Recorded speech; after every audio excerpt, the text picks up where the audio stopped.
in my trials and errors of trying to make it so that way my voice sounds relatively the same every time I talk into a microphone, which is very difficult, mind you, I've now have a sock over my microphone to stop the noises. I'm sure it's not actually stopping them completely, but at least it's helping. And I look like an idiot talking into a sock. But you gotta get these SCR done somehow, right? So, as some of you guys know, I normally have like really long intros in my videos. I think what I'm going to do from now on is, you know, like those annotation thingies that I have up in the corners. For the people who use those, I'm just going to make it so that way it kind of skips in the video to like where the SCR actually starts. And the curious people can come back and listen. So if that's you, then good, listen up. So I got to thinking to myself, you know, I'm part of the Sonic community here. And what I do when I do these SCRs is I read the comics and I write, like, you know, up an entire storyline and try to put in a few jokes and entertain you, obviously. And then I realize, man, you know, the Sonic Wiki already has like entire summaries out there of the comic, and they're a lot more professional than mine. So I was thinking to myself, you know, I'm part of the community. I'm not like making money off these or anything. I should use the community's content if it's good, because, you know, whoever made those or writes up those wiki pages, they're really good. They're really good summaries and they work really well. So I think what I'm going to do is I'm going to take those, and I'm telling you this that way, you know, so that way, you know, people can't really call me out on it. I'm going to take those and I'm going to pull them over and write a script from those. Because obviously I'll read the comics myself and I'll throw in what I want to say, and I'll edit the summary, I'll edit the wiki summary as much as I can, so that way I can kind of make it my own. But I just want to let you know that the basis is going to be off the website. Mind you, however, that some of the summaries on there are actually wrong, so I am going to correct those when I can, and I won't let you know when I corrected them, but just to let you know that no, I'm not reading completely word for word. So yeah, and also, as you can probably tell, I am using different audio cuts because, well, you know, I did this over the course of a week, different times of the day, that sort of thing. So yeah, just letting you know. Okay, so yeah, let's get into it, I guess. This is the nifty timeline. I guess that's what I quoted that last video. Yeah, so as you can see, as I think I stated last video actually, that Knuckles Chaotix takes place between then and now. So yeah, I'll give you 3 seconds to click on that. Okay, so Knuckles meets the Chaotix, and it ends with them being kidnapped. Everything else in the story was pretty minor. Okay, so moving on to issue 31. We open up with Sally and Nicole in Robotropolis stealing information from one of Robotnik's mainframes. Sally then notices a train passing by and immediately jumps on board. Back in Knothole, everyone sees what's going on, and Rotor explains that he's been receiving intel from his quote-unquote agents and knows of Robotnik's new Dynamax 3000, of which is supposed to secure his rule over the western side of the continent.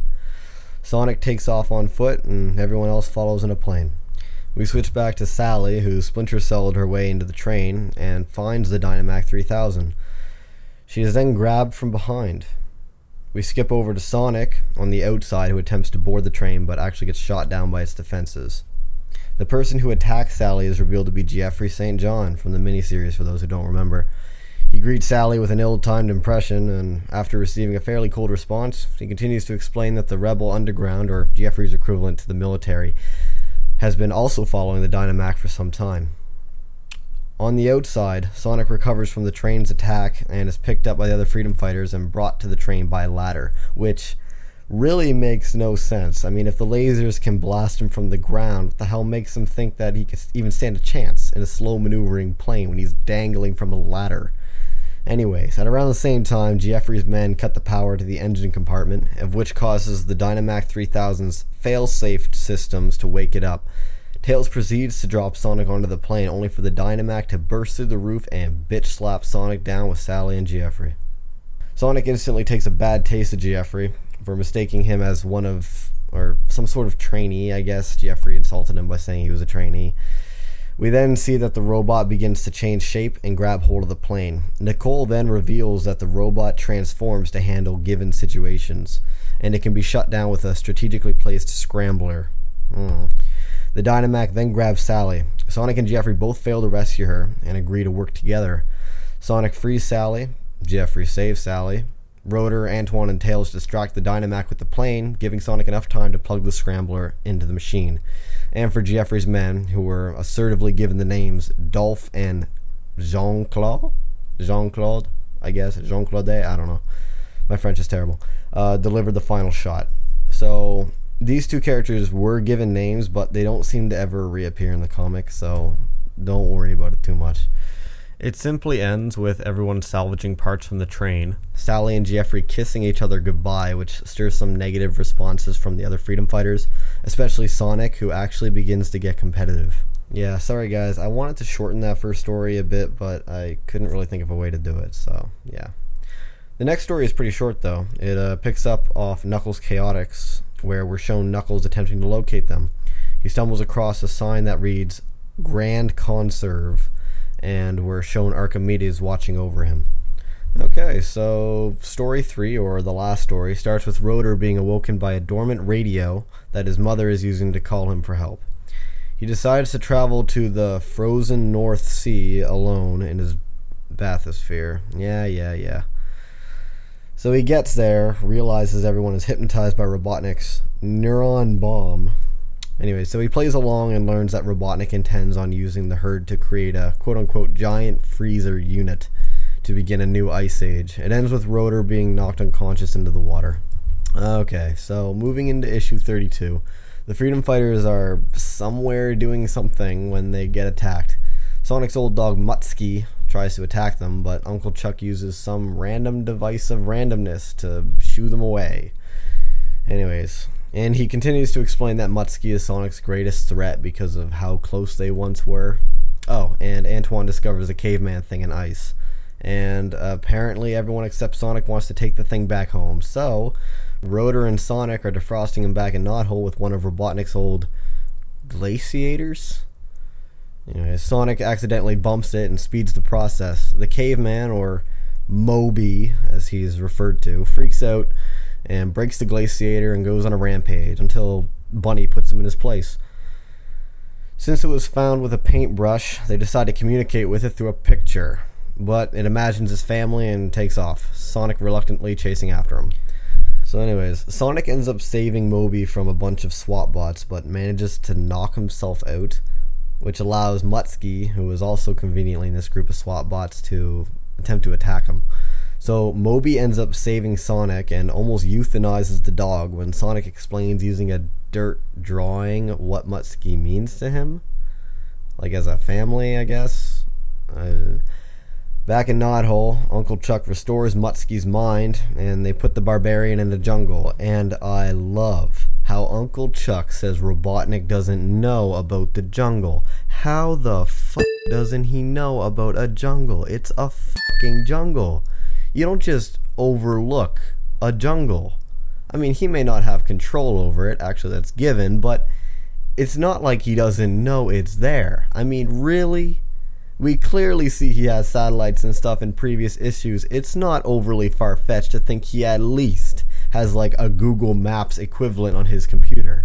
Oh well, it's not like plot holes are common in the comics, right? Right? So the second story continues with the Chaotix, who find themselves in a dark room. They realize they are being watched when a door opens and they discover Archimedes off camera. Yeah, it's pretty brief.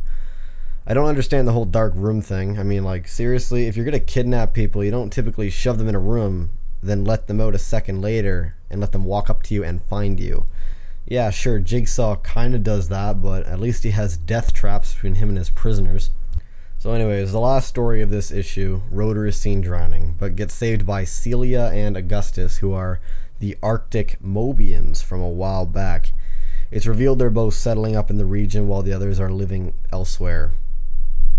Rotor starts freaking out and gets Augustus worked up, but anyways, they quickly fix their ground and come up with a plan. We switch to Robotnik's base thing, where all three of them burst out of a massive horse as a surprise attack. They destroy their bots, rig some explosives, then Robotnik orders all the walruses to kill Rotor. Outside, Augustus separates the herd on an iceberg and sends them away. It ends with Rotor putting a tracer on the iceberg, leaving back home, saying he'll find a way to dehypnotize his friends and family later. The base is destroyed, and the Arctic Freedom Mobians, they're not actually Arctic Freedom Fighters, they're just called Arctic Mobians, are given a radio so that way they can be contacted when Rotor returns. Okay, so issue 33. Sonic arrives in Knothole and notices no one is home. After searching, he gets a hospital mask tied to his face, which was done by a sick Rotor. So Sonic is then told that all the Freedom Fighters have fallen ill to being retarded. That, and ordering fast food from Robotnik's fast food joint. Yeah, I don't really know what to say to that. So it's then explained that they all got sick due to microscopic robotic germs known as the French virus. Yes, I just said that. So anyways, Rotor dies and Sonic gets the reduce/enlarge component from the roboticizer that was used on Bunny. Sonic shrinks down to microscopic size and enters Rotor. Ha! Inside, he meets the antibodies. Yes, biology for kids at its finest. Anyways, this abomination to all advancements in modern medical science informs him that she and her counterparts inside the other Freedom Fighters have given up battling this French virus. So essentially, committing mass suicide. Sonic moves deeper into Rotor, ha! Only to be attacked by the French Foreign Legions, followed by their puppet master, Parasite. Yes, I am cringing right now. I know you can't see me, but I am cringing pretty bad. Followed by his partner, Fever. I don't know if that's a French thing or what. Whatever. The two prove to be too much for Sonic. Then Antibody shows her ugly face and, deciding not to commit suicide, helps Sonic kill the intruders. And then this comic has the audacity to have this Antibody thing call her other antibodies in the other Freedom Fighters on her one-celled cellular phone, basically telling them to kill the contagions. So, the Freedom Fighters wake up. Sonic leaves Rotor, only to find himself still stuck in his current size. He then re-enters Rotor's nostrils, triggers a sneeze, sending himself flying towards the shrink thingy, which restores him to normal size. Okay, I have a headache after reading this, so yeah, I think I just lost a little bit too many brain cells. I'm going to continue narrating tomorrow. Okay, I am back, and I am ready to lose a few more brain cells. Okay, so the next story, we're shown another shadowy figure watching Knuckles continue his quest for Archimedes and the missing Chaotix. This particular shadowy figure is overlooking everything. That includes overlooking Archimedes, who's overlooking Knuckles and the Chaotix. Anyways, he then sees that Knuckles is heading for Mount Fate. Okay, the last story is a bit of an oddball. I know, saying that is weird considering the first story in this issue, but this one was actually written by Ken, and while it isn't serious as a whole, it does have a somewhat grounded nature to it. So, Sonic and the Freedom Fighters are out enjoying a game of hockey when, crazy enough, Snively and a bunch of SWAT bots show up. Snively states he spotted them on his surveillances and says that he just wants to play hockey. Seems legit. Which the Freedom Fighters agree to. So everything is going fine until Robotnik spots them from Robotropolis and elects to wager the outcome of this game. Typical stuff. If I win, you get roboticized, and if you win, you get your freedom. Anyways, after a pretty close game, the Freedom Fighters win, but Robotnik quickly reverts on his word and just lets them live, as he states. Snively is then shown to be happy when Robotnik lost, or happy that Robotnik has lost the wager, which is interesting, I suppose. Again, it's Ken who wrote that, so it must signify something in the long run. Please don't quote me on that logic. Yeah, so anyways, the Supersonic vs. Hyper Knuckles 48-page special takes place between now and the next issue. So, yeah, here's your 30 seconds. Or, no, 3 seconds. Here's your 3 seconds. That was probably 3 seconds. Okay, so, actually nothing insanely important happens. The Book of Myths and the Lake of Rings were introduced. Sonic and Knuckles fought. Sally makes a comment about growing up with Knuckles. But yeah, that's pretty much it. So, issue 34 starts with a failed attempt to de-roboticize Uncle Chuck and Mutsky. which leaves Sonic upset. Meanwhile, in Robotropolis, Robotnik reveals his new combots.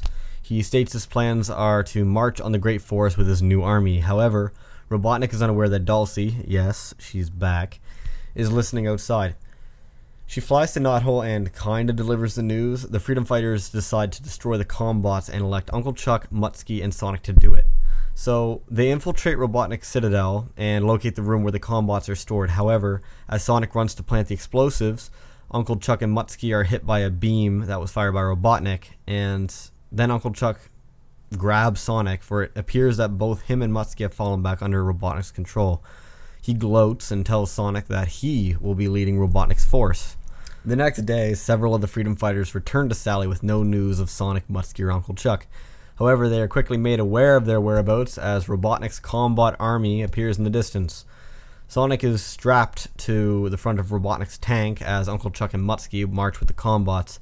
With no other option, Sally orders the population of Knothole to evacuate to underground shelters nearby, only to find Robotnik waiting at the shelter entrance with Uncle Chuck. So, does that mean he found Knothole? Are the underground shelters in Knothole?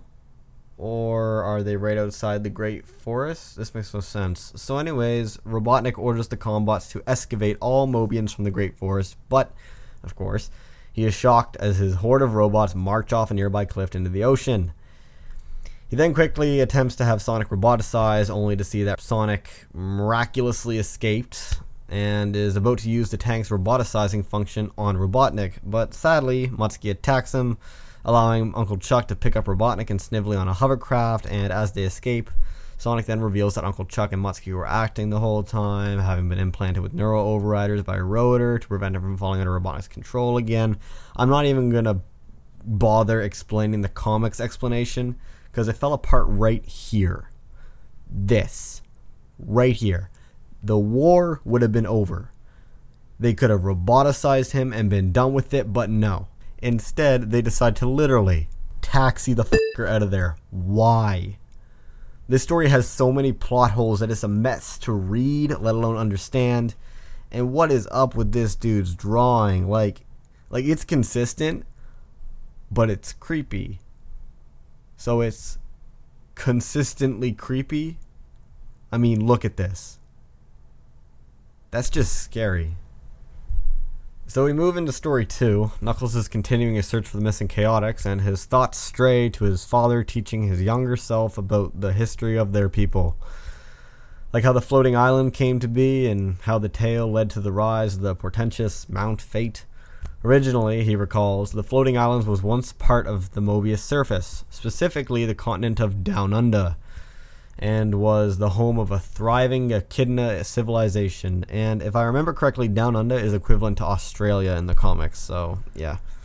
However, two of Knuckles' ancestors, Jordan and Kaylala, discovered a threat to their city in the form of a white comet, which was set to crash land in the midst of the city. Determined to prevent this disaster, the two scientists, backed by their people, set out to excavate a large number of Chaos Emeralds. After recovering 12 specifically, they put them in their city and placed them in caverns beneath it, allowing their city to be lifted above the ground. As Knuckles continues to ponder the rise of his homeland, he mentions a menace was born from the power of the emeralds. Ooh. A bit of thoughts on all this. I mean, the Knuckles backstory is a mess, and it's way overly complicated. I mean, I get some enjoyment out of reading it, but it just doesn't feel properly introduced. I'm completely cool with some of the aspects of it, like the idea of an ancient civilization and that sort of thing, but it just feels unclean. Mind you, mostly everything about this comic does. So, moving on to issue 35, we have another Mikey story, and this one is just stuffed painfully with terrible ideas. So, Sonic is out collecting power rings when he is ambushed by Dr. Robotnik, who attempts to crush him. Sonic manages to elude him and makes for another cluster of rings, where he grabs one that sends him on another Mikey acid trip.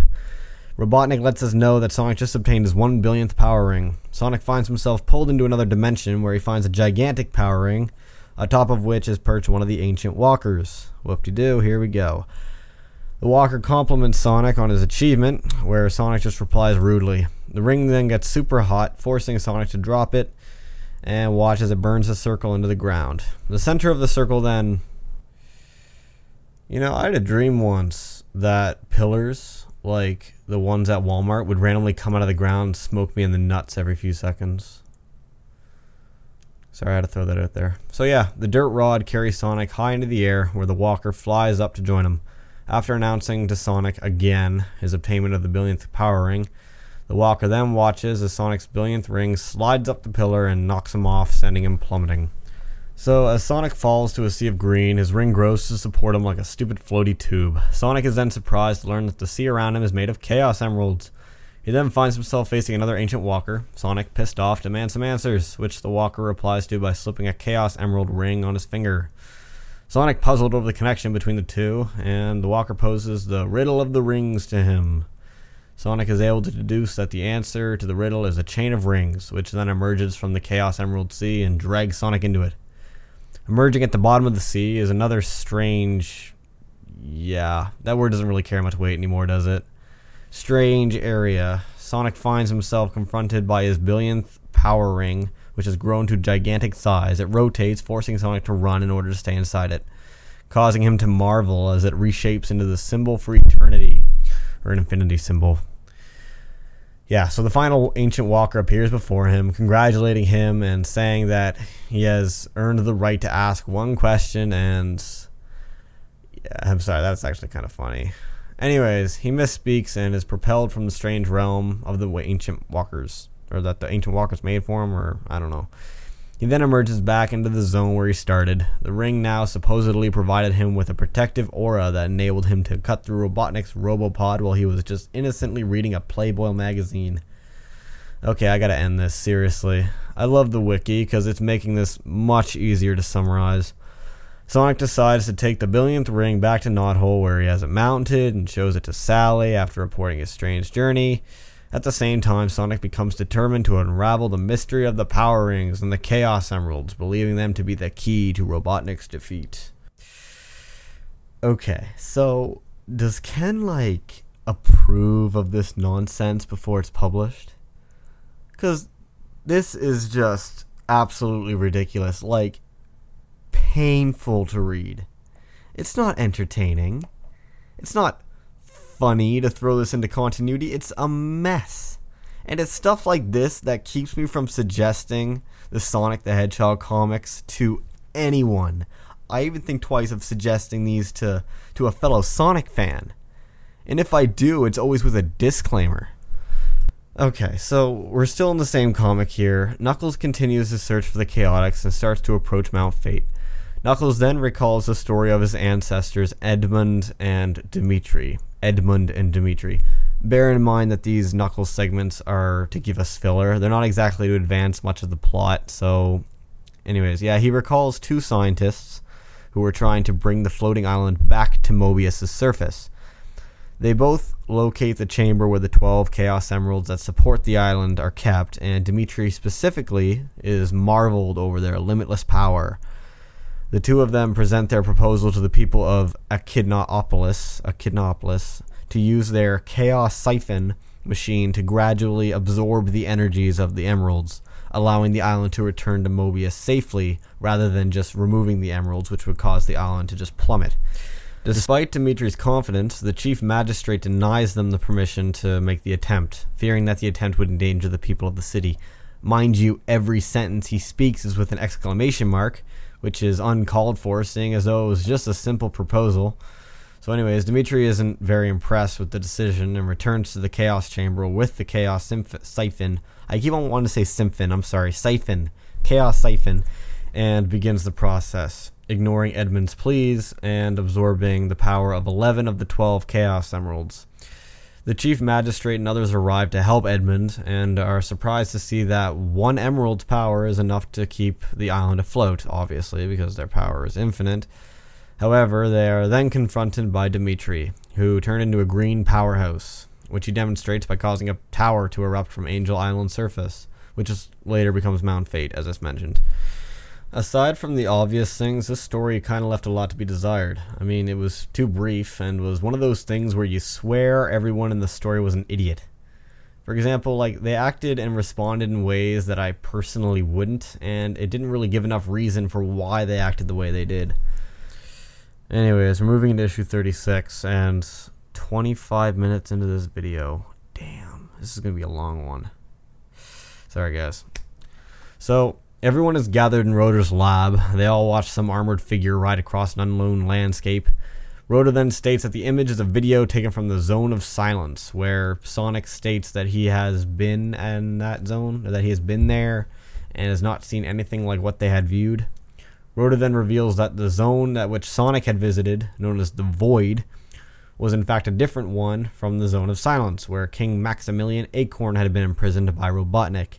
This is one of those examples of how writers use alternate dimensions to explain another writer's mishappenings. Anyways, Rotor then reveals that his scanners have picked up major power readings from Robotropolis, indicating that Robotnik is manipulating massive energies linked to the Zone of Silence. With Sally's permission, Sonic departs to put a stop to whatever Robotnik is doing. Meanwhile, in Robotropolis, Robotnik orders Snively to increase the power to a machine he's operating, only for Sonic to burst in and destroy the device. Robotnik then informs Sonic that what he just did will lead to Mobius's destruction. Robotnik explains how he learned of the Zone of Silence from the leavings of his mentor, Kodos. And I say Kodos because that's the pronunciation for the Simpsons character, so Kodos it is. So Kodos had planned his own takeover of the kingdom prior to mysteriously disappearing, using Kodos' leavings for his own takeover. Robotnik banished King Acorn to the Zone of Silence. That means that Kodos had the Zone of Silence before Robotnik. Unfortunately, the Zone of Silence was a nearly unstoppable force that continued to expand and absorb everything it came in contact with. So he used his photon cannon, which is the same device as Sonic destroyed, to keep the zone's expansion stable. Eventually, Robotnik determined that the zone had to be destroyed in order to preserve Mobius, only for Sonic to prevent him from doing just that. Bear in mind, Robotnik was going to rid the zone completely, which would have presumably locked King Acorn in it forever. Robotnik provides Sonic with an energy inhibitor, which he claims will solve the problem by stopping the zone's expansion, and would technically enable Sonic to free King Acorn. Anyways, before departing, Sonic questions what really happened to Kodos, which prompts a cryptic, "Wouldn't you like to know?" from Robotnik, who seems happy to have Sonic do his dirty work. So, back in Knothole, the Freedom Fighters analyze Robotnik's inhibitor and determine that it should only be used as a last resort. Okay. Then, they attempt to rescue King Acorn. Sally leads Sonic, Tails, and Antoine into a zone portal built by Rotor. The group arrives in the zone only to be immediately confronted by the armored figure and his minions. Immediately acting hostile towards Sonic and his friends, the figure is stunned as Sonic beats up his minions. He is about to blast Sonic with his lance when Sally knocks him off his horse, dislodging his helmet and revealing him to be King Acorn. Unfortunately, the king shows no signs of recognizing Sally or the others and strikes Sally down. He demands immediate surrender a second time, but Sonic manages to activate Robotnik's inhibitor, blasting the two groups in different directions, enabling Rotor to rescue everyone from the zone. While very disheartened, especially Sally, they all manage to remain confident that they will rescue King Acorn from the Zone of Silence. To be honest with you, I have no idea what that thing did, but considering Sonic practically put it in his face before popping the lid, I don't understand how the king would have survived. Nor do I understand how that prevents the portal at Robotnik's headquarters from imploding the whole city. And how does Sonic manage to always get into Robotnik's base? I mean, this guy needs a better alarm system. So, the second story is back with Knuckles in a search for the Chaotix and Archimedes. Or at least that's what we're told in the beginning of every single one of these, but we never actually see the plot advance, really. So he recalls how his ancestor Dimitri, having absorbed the power of 11 Chaos Emeralds and spawned a mattress. Yes, that's what he did. He spawned a mattress so he can go to sleep. That's exactly what I feel like doing right now. This video is going on 30 minutes. Oh. Okay. So, yeah, he absorbed 11 emeralds and he spawned a fortress, and he's holding his brother Edmund and other high-ranking echidnas prisoners. So anyways, he was driven mad by his immense powers. Dimitri reveals to his captives that he has seized Echidnaopolis by controlling the Mechanaut robots that are essentially the labor force of the city. Far from satisfied, he announces his plans to conquer all of Mobius with the floating island as his mobile base of operations. Quite the ambitious guy. So, Dimitri boasts that only his own fortress can withstand his great power. Only his own fortress can withstand his great power. Only for the structure to begin collapsing as its support is eaten by fire ants. Yes. Okay, cool. So yeah. His whole fortress is eaten by fire ants. No, the base is eaten by fire ants, and Edmund and the others break free. Dimitri gets crushed, believing his brother to be buried. Edmund flees as Dimitri's tower collapses to become Mount Fate. The Echidnas, not wanting this to repeat, renounced their technology, tore down their city, and created the Office of the Guardian, which Edmund was first to fill. Okay, so first of all, when Hitler was killed, I don't remember them contemplating blowing up Berlin. Secondly, you see a very roughly sketched ancestry of Knuckles' bloodline. I'm pretty sure that this is the reason why his ancestry became so damn complicated. Because, like, I'm sure Ken, when he drew it, he just drew it for the sake of showing a legacy, but he felt that he had to, like, fill it. And mind you, there is like 16 heads between Knuckles and Edmund in this image, but only 15 should be there according to the official family timeline. But even aside from that, I blame this picture for making Knuckles' ancestry so fucking complicated. Okay, so anyways, he's frustrated by his lack of answers, and he continues to search. He then recalls that his ancestors stored examples of their technology in an underground city known as the Grand Conservatory. He deduces that Archimedes has established himself there, and he sets out to go find it. So yeah, unnecessary destruction of an entire city, but hey, I suppose the concept of an underground gold mine of advanced tech is kinda nifty. Okay, so if you're kinda sick of those stories, well, you can continue reading them in the miniseries that takes place right after that comic. You got 3 seconds to click on my summary video. Alright, so actually a lot of things happened. We got Dimitri returning as Enerjack and being sent into space. We have the Chaotix being saved. We have Archimedes being shown, as well as the other fire ants. Yeah, a lot of things happened, so it might be worthwhile to go check it out. Okay, on to 37. We're greeted with the Bug-Eye artist again. Sonic and Sally are in Robotropolis to rendezvous with Uncle Chuck, who is hiding in his lair. He invites them inside and displays seismic readings that indicate an immense, massive earthquake that is going to strike Robotropolis.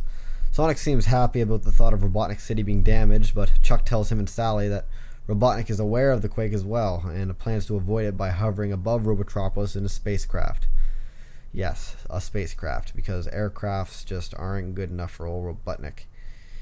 In response to Sally's questions as to whether or not this gives them an opening, Chuck admits that the city will be briefly defenseless while Robotnik is gone. Meanwhile, Robotnik finishes loading his SWAT bots onto his spacecraft and reveals to Snively that he cares nothing of the other machines being left behind. That includes the Robians, and Robians are roboticized Mobians. Yeah. Robotnik's ship takes off, and Chuck reveals to Sonic and Sally his plan to save the other Robians that were left behind for death. Sonic is determined to remain in the city to aid his uncle, and Sally comes along as well despite her disagreements. Chuck leads them to the roboticizer room, which, along with everything else Robotnik left behind, has been shut down. The initial wave of the earthquake hits, but they manage to escape harm by crawling through a hole that opens in the doors of the roboticizer room. Anyways, they hear approaching footsteps. Sally is informed by Chuck that he sent an intruder alarm to lure the Robians to their location. When Sally points out that they don't have the time to de-roboticize the Robians in normal fashion, Chuck states his plan to overload the machine so that it will explode and throw out a wave of energy that will have a blanket effect. The Robians come rushing in, and Chuck has everyone run for cover as he activates the machine. Smoke rises from the explosion, but Chuck still emerges as a Robian, as he feels that he is more valuable to the freedom fighters remaining a robot for the time being. How he did that isn't explained, nor does it make much sense, as wouldn't it be suspicious for him to be the only one left unroboticized? Actually, when you think about it, apparently these are the Robians, like these are all the Robians that exist aside from Uncle Chuck. I mean, and I came to that conclusion considering that Robotnik only loaded swap bots on board, and Uncle Chuck wants to save the ones left behind, which is presumably all the remaining Robians. But again, you're better off just rolling with it.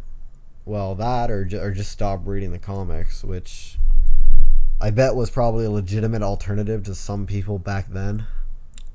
Regardless, his plan worked, and all the Robians who charged into the room were returned back to normal. They lead everyone out of Robotnik's base, just as Rotor arrives in a plane to transport them to safety. Unfortunately, there's not enough room for everyone. Uncle Chuck volunteers to remain behind, and in trust of his robotic form, but Sally orders him to leave with the others, and she just then joins Sonic and Faith that they can escape the city together.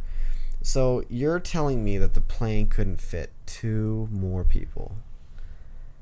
How many Robians were left behind? Like, seriously. I mean, I thought Robotnik roboticized an entire city, not like 10 people.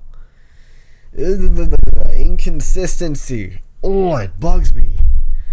As the plane takes off, the two begin their escape attempt, calling upon Nicole to help them find a safe way out. Sadly, within the first 3 panels, a falling slab lands on Sally, knocking her unconscious. Sonic digs her out, realizing that he has to get her back to Knothole or she will die.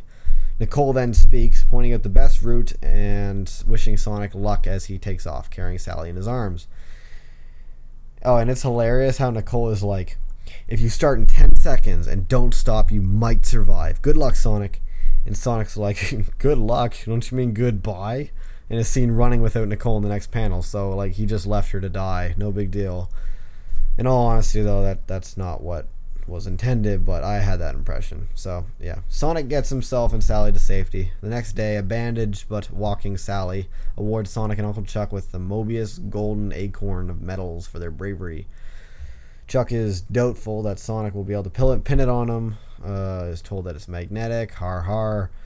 Sonic, on the other hand, awards his medal to Nicole for her part in helping him and Sally escape the city. As the cities of Knothole celebrate, Uncle Chuck wonders about Robotnik, who we then see returning to Robotropolis to find it in complete ruins. Robotnik announces his intentions to rebuild. Snively wonders about their vulnerability with the city in this condition, but Robotnik demonstrates that he has a satellite in place to project a force field around the city to protect it.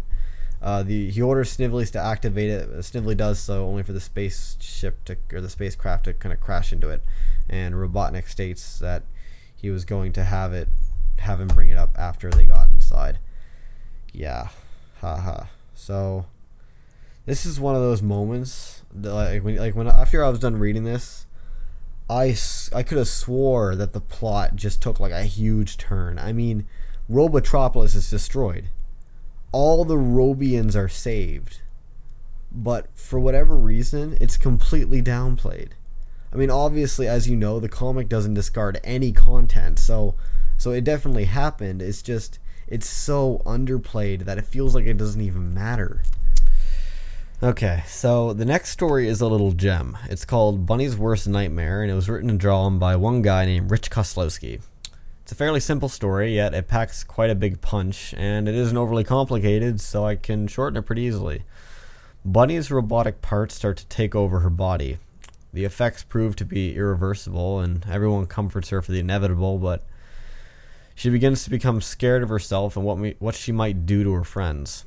So she runs off. Or she runs away. Anyways, it turns out to be just a dream, but I swear I've seen similar things in other media, kind of like, probably like zombie movies. And I think it was an interesting card to play. I mean, it gives a nice insight into Bunny as a friend and as a person and her values. I like the story, and I kind of wish there were more like it. Okay, guys, we got 2 more to go. Issue 38. So, after the quake, Sonic, Antoine, and Tails arrive in Robotropolis to investigate the city's condition. Antoine, worried about the raging storm, suggests turning back, which Sonic agrees to, since they have all the information they were looking for. Unfortunately, the group is attacked by a squad of combots, all of whom were previously thought destroyed. The Freedom Fighters engage them in a difficult battle, which is then interrupted as one of the combots is destroyed by a bolt of lightning, creating an explosion that seemingly kills Sonic. Antoine remains behind to watch him, sending Tails to go get help. Sally and the others arrive to find Sonic apparently recovered, and they quickly discuss the situation. Sonic attempts to speed off, but stumbles and then finds that he no longer possesses his super speed.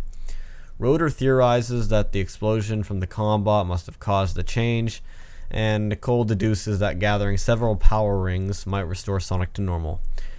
Okay, so has anyone here ever seen Spider-Man 2? I mean, I hated the movie, but Peter just randomly started losing his powers. And I hate the feeling of inconsistency and unexplained vulnerability in characters, and this is an example of it. I hated how the comic just turned Sonic's speed into a removable trait, as though it was some sort of magical jelly bean in his back pocket that caused him to run fast. So, now that you know how I feel and that I already hate where the story is going, I state that I do like how the dialogue is written. I don't like the context of why the dialogue is written, but I do get a kick out of the dialogue itself. For example, when Rotor is theorizing why Sonic lost his speed, Sonic spears his finger and says, "You know, if you had 2 brains, you'd be dangerous." And I like that dialogue. It's simple, it's sharp, it's almost something Sonic might say, but I mean, don't snap at Rotor, dude. He's just trying to help. Oh, and that isn't a fly, you dipshit. Continuing on, the group heads back to Knothole, where they're ambushed in the Great Forest by another group of combots using cloaking devices. While his teammates are quickly captured, Sonic is able to spear one of the combots with his power ring, which causes an explosion that knocks him into a nearby pool. The other combots depart, convinced that Sonic has been killed. Fortunately, Penelope Platypus and the other members of Sally's Freedom Fighter group saw the battle on a spy camera and arrived in time to fish Sonic and another power ring he collected out of the pool, which is revealed to be the Lake of Rings. Determined to help his friends despite his still absent speed, Sonic leads his new team into Robotropolis, meeting up with Fly Freddy and the Robotropolis spy network. Bear in mind, I think that because there were so many authors, like writers for this comic, they all attempt to throw in a character of their own. And I think the reason for this is that Archie is technically supposed to pay writers whenever the comic publishes a story not written by the creator that contains their character, mainly because they are technically property of the creator. I don't know how this specific character went down, this Fly Freddy guy, but from what I read, Archie not compensating for intellectual property isn't uncommon, and I think that is the basis for the lawsuit with Ken Penders, but that can be for another video. I haven't read into anything to draw any hard conclusions yet, but I always keep an open mind, and I realize that there are always 2 sides to a story. So, back to what I'm here to do. The group learns of a way to reach the trapped Freedom Fighters. While on this page, however, we also learn that Snively actually short-circuited the defense fields instead of just accidentally running into it. Remember last comic when they were entering Robotropolis and Snively, hit the force field? You'd think it was just a joke that Snively activated it too quickly, but no, apparently it's short-circuited the whole thing, so that entire element is gone. And we also see Sleuth Doggy Dog and Kix-a-Lot Fellow are the ones who supplied the intel, and it's stated that they work very closely with Chuck. It's important, I guess. So Sonic is also shown to be worried, or he's also shown that he is worried, which is a first. Okay, so making their way along a narrow edge, Sonic almost falls and is saved by Dylan Porcupine. He then says that he wouldn't want to lose a cousin, or comparing hedgehogs to porcupines is as close cousins. So Sonic flips shit and yells at him for it. Then, once they're in the vent, the f***ing duck has to stick up for poor Dylan and call Sonic out. And instead of Sonic saying that he was wrong, he thinks about the fact that he was wrong instead of actually saying it. Do you have any idea how dickish this scene would come across in real life? If I was Dylan, I would have kept him dangling over that ledge, and I would have threatened to drop the blue fucker unless he apologized. So, aside from the fact that Sonic is a certified asshole now, they make it to the lab where the Freedom Fighters are being held, only to find Robotnik and his combots waiting for them. With the combots easily overwhelming Sally's old trainees, Sonic pulls out another power ring he had kept in his backpack. He just forgot about it. But he's still unable to regain his speed. He then spots a destroyed combot torso with the power ring he previously discarded embedded in it. He grabs it last second and is able to regain his speed. He defeats the combots and frees his teammates before challenging Robotnik, only for him to escape and set off a bomb in an effort to kill everyone else. The Freedom Fighters make it out without difficulty, and we're then shown Knack the Weasel teasing to make a return. Okay, so the last story is another cute one. It delves into Sonic and Tails' character as best friends, and it's definitely a fun little read. And I recommend picking it up, but it has nothing worth summarizing in this video anyways. Okay, so this whole time I was looking forward to this issue, because this is where the fun starts. And amazingly, Mikey picked up the story. Sure, it sometimes shows, but we're talking about the same guy who wrote this, so it is a bit striking. Let us begin. Alright, so in Knothole, Sonic stands before the Knothole Council, consisting of Sally, Antoine, Bunny, and Rotor. Sonic is trying to get everyone to allow Dr. Robotnik to roboticize him, while secretly using one of Rotor's neuro-overrider devices to keep his free will, and then, with his enhanced robotic body, destroy Robotropolis for good. Thankfully, Rotor points out that Sally once tried the same thing and it didn't work, and Mecha Sonic on the loose would be much more dangerous. It is then stated that the plan is rejected and that's final. Sonic angrily walks out of the building. Antoine, observing this reaction, thinks that Sonic should be monitored, but Sally gets very stern and tells Antoine that Sonic is many things, but he is not disloyal. Sonic runs to the Freedom Fighter training facility, for whatever reason is right next to the jailhouse, mind you, hoping to blow off some steam. However, Sonic is struck in the head with a dumbbell, courtesy of Knack the Weasel. Wanting revenge for their last encounter, not to mention a reward, Knack has made a deal with Robotnik to bring Sonic to Robotropolis, and in Robotropolis, Dr. Robotnik, accompanied by his badnik, Crabmeat, is overjoyed to find Sonic unconscious and captured. Knack demands payment, but Robotnik ignores him and skips the gloating and gives the order for Sonic to be immediately roboticized. Knack picks up Sonic and says, "No money, no hedgehog." Dr. Robotnik instead presses a button, causing Crabmeat to transform into a giant form, or a giant transformation of Crabmeat, which grabs Knack, and Robotnik tells him that his payments are to be able to leave here alive. With that, Crabmeat chucks Knack out the window. Okay, so Sonic is immediately thrown to the roboticizer and is quickly transformed into Mecha Sonic, who, as most of you know, is stricken of his free will. Robotnik gloats that Sonic's powers have been digitized, maximized, and multiplied by the machine. He then adds that since the encounter with Sally, Robotnik has upgraded the roboticizers to better ensure his control over Robians. To demonstrate Mecha Sonic's power and obedience, Robotnik orders the destruction of Crabmeat. Robotnik then orders Mecha Sonic to return to the secret village in Knothole and destroy it. In the outskirts of Knothole, Sally, Rotor, and Antoine watch Sonic approach. Nicole confirms that it is Sonic, and Antoine immediately points out Sonic's disloyalty before being shot at. Sally shoves Antoine and Rotor aside to dodge the attack. As Mecha Sonic swoops back for a second assault, Sally tells Nicole to initiate a specific maneuver. The result is several projected holograms of them. Anyways, Mecha Sonic attempts to attack the copies. Sally then asks Nicole if Phase 2 is ready. Mecha Sonic begins disposing the last of the holograms when he is struck by Bunny. Mecha Sonic performs a quick scan and states that Bunny will be brought to Robotropolis so her roboticization can be completed. She taunts him, causing him to charge at her, when she dodges the attack, sending him into a tree. Bunny throws up her new energy shield in an attempt to deflect the blows as the two begin to fight in the air. On the ground, Sally notes that Rotor's upgrades to Bunny are being very helpful and states that her plan is for Bunny to delay Sonic until Phase 3.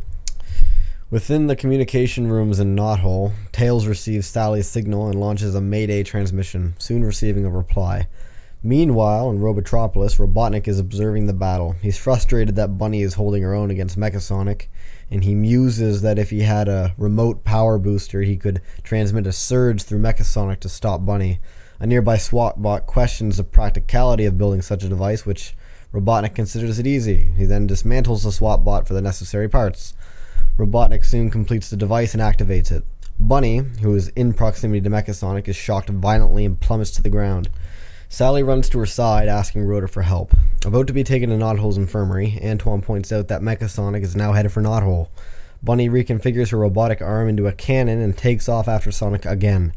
Bunny intercepts Mechasonic and fires a powerful shot from her arm cannon. However, Mechasonic is completely unfazed. He then retaliates with his own arm cannon, and Bunny is once again sent crashing to the ground. As Rotor runs to check on her, Sally screams at Mechasonic, calling him a traitor. Back in Knothole, Tails speaks to the one who responded to the distress signal. Knuckles, who was then shown, states that he wouldn't normally get involved, but he and Princess Sally go way back.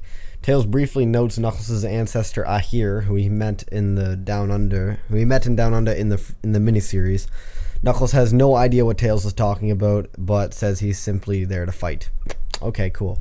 So Tails says he'll explain later if they get the chance, and launches Knuckles into the air. He catches Mechasonic with an uppercut to the head, but Mechasonic quickly dispatches him. So Knuckles falls to the ground unconscious, caught by Rotor, and Sally sits by a badly injured and damaged Bunny. Dismayed that their two strongest fighters have been defeated, Rotor fears that Knothole is doomed. Sally replies that may not be the case, as they only have one option left. Despite herself, and to the shock of Antoine and Rotor, she announces it's time to initiate Operation Last Resort. So yeah, that's where you're all left hanging. Unless you have the 48-page special. Har har har. So yeah, you got 3 seconds to click on that. Okay, so Knothole is almost completely destroyed. Knuckles becomes Mecha and destroys Sonic. Robotropolis is badly damaged, again. Sonic is brought back to normal using his billionth power ring. Ooh, continuity. He's left on bad terms with Knuckles and is also arrested for treason. Meanwhile, Mammoth Mogul makes an appearance with the fearsome foursome, and of which the Chaotix defeat. So, yeah, quite a few important points there, actually. Alright, we're nearing the end again. Issue 40 begins with Sonic in the jailhouse. He is visited by Antoine, who Sonic then accuses that the only reason he's there is because Antoine's charges.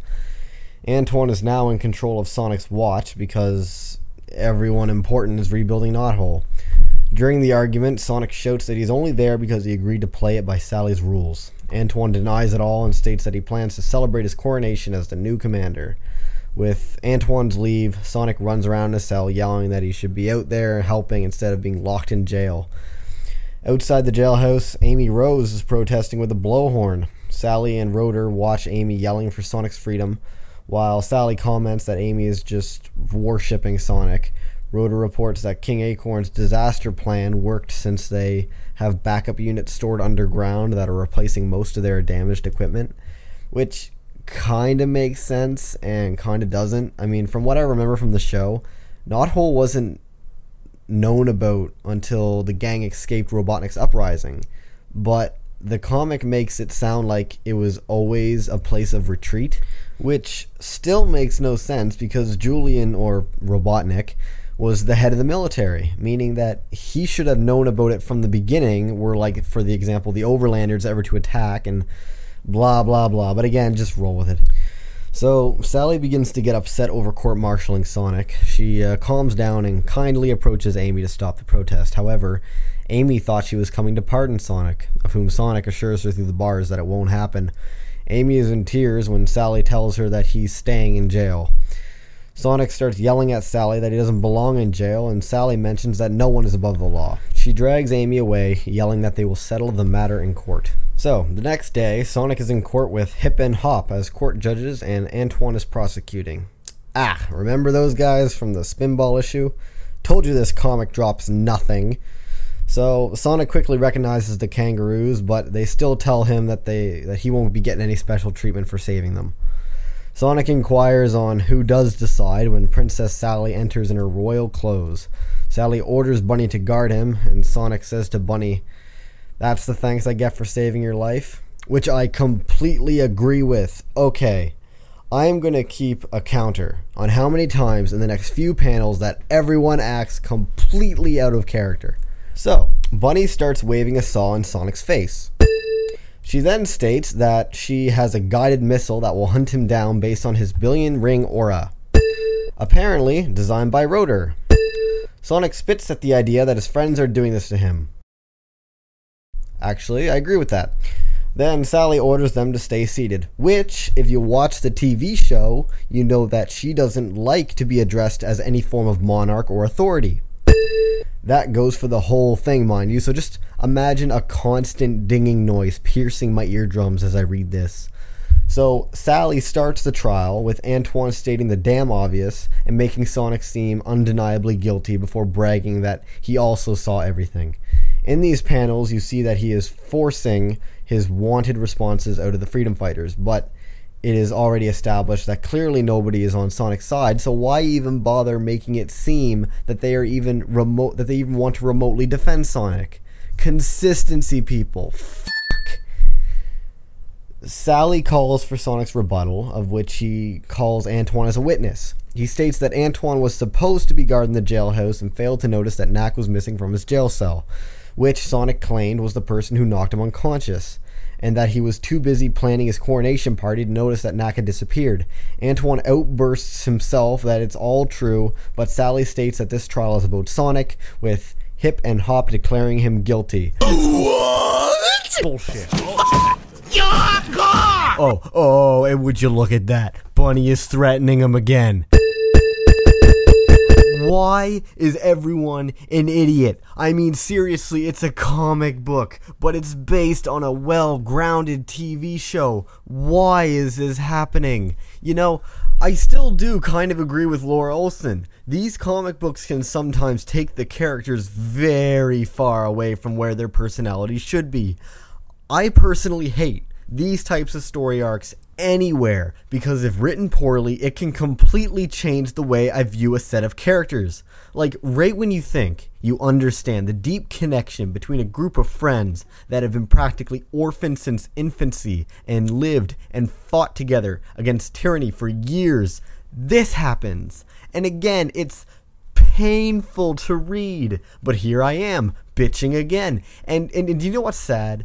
Is that the writers would be like, "Calm down, kid, you're overthinking our writing." Kind of, but not really. Because the writing is so inconsistent between all the writers, I feel like I have a right to be annoyed by this sort of thing. The characters change between each comic. Like, they might kind of look the same, but their personalities completely change. Yeah, okay, I kind of had to fade myself out there. I was going on for a few minutes. So, yeah, back to the story. Sonic angrily shreds off his handcuffs, making Bunny threaten him again. Sonic then has to beg for a chance to prove his innocence. Sally delays the sentence for 24 hours, giving Sonic that chance. Thank you. Even though I shouldn't have come to this from the start. Sally gives Sonic a tracking device so that they can tell where he is. And with that, Sonic runs off to find Knack the Weasel. Okay, so in Robotropolis, Dr. Robotnik and Orbinaut spot Sonic on the edge of the Badland Mountains. Robotnik is angry that he's alive and healthy, plus the fact that almost all of Robotropolis was destroyed. Robotnik plans his revenge with his ultimate weapon, of which is a hint for something to come. He then discovers that Sonic is heading to the Robo-Hobo Jungle. Yes, it's called that. In an attempt to find the location of Knack. Sonic is then attacked by a bunch of old badniks, but destroys them and gets Knack's location from Caterpillar's head. Sonic then travels to the bottom of the barrel bar and grill to get Knack. Sonic is stopped by a gorilla from entering and thrown away, of which he responds by smashing the oaf through the door. Sonic then corners Knack, but he is tricked, and Sonic gets knocked out with Knack's gas gun. Knack flees and leaves Sonic to the midst of the gorilla. So, while Knack is flying away on his bike, he contacts Dr. Robotnik and bargains Sonic's location for money. Before much can be said, Sonic bursts out of the back of Knack's bicycle basket and knocks him out. Again. Sonic then sends Knack's bike to self-destruct on Robotnik's base. Miles away in Knothole, Rotor reports to Sally about the explosion in Robotropolis. Sally notices that Sonic is due back, but the tracker isn't working. Sonic enters the building with the tracker, of which he reveals that he used as a gas mask to repel Knack's gas guns. He then throws Knack on the floor and proves his innocence because Knack then confesses to what he did. Rotor takes Knack to the jailhouse, leaving Sonic and Sally alone, of which all fixing apologies and acceptances are made, and Antoine still looks like an idiot. Wow, Mikey, buddy, I'm sure you're a great guy and everything, but I do not, and I don't even think I would have enjoyed your writing style even when I was younger. I know a lot of you may not think like me, but I despise it when characters do things that either A, make no sense to their character, or B, make no sense to me personally from a technical standpoint. And I've been like this since very early childhood. Since I was even able to comprehend stories and character traits in a TV show. These comics have opened up my acceptances of different appearances of characters, seeing as though there are so many different artists that work on the comic, but still, I still have problems with the way these characters can be portrayed sometimes. So anyways, I hope you all enjoyed that. I hope to be back sometime in the future to work on another one, but remember, my offer from the beginning still stands, people. If you want to help me, please message me. I'd love to get other people to help me do this. It would take a huge burden off my back, and it would just be all around awesome. So please, contact me. I want you to be part of this. So, the outro this time will be for you to go and buy the Knuckles comics, because those need to be done in their own separate SCR video tangent, because it was virtually a new comic series at the time, and I shouldn't try to slip it into these main videos. Yeah, so when those get up, I'll put an annotation link here for you to click on, so you can start watching those. Alright, thanks again for watching. Hopefully I'll be back at it soon, with issues 41 through... Actually, I don't know where I'm going to end. I might start doing smaller videos from now on to save myself some sanity and cut this video length in half. So keep an eye on the top right corner, and there it will tell you what consists of my next video.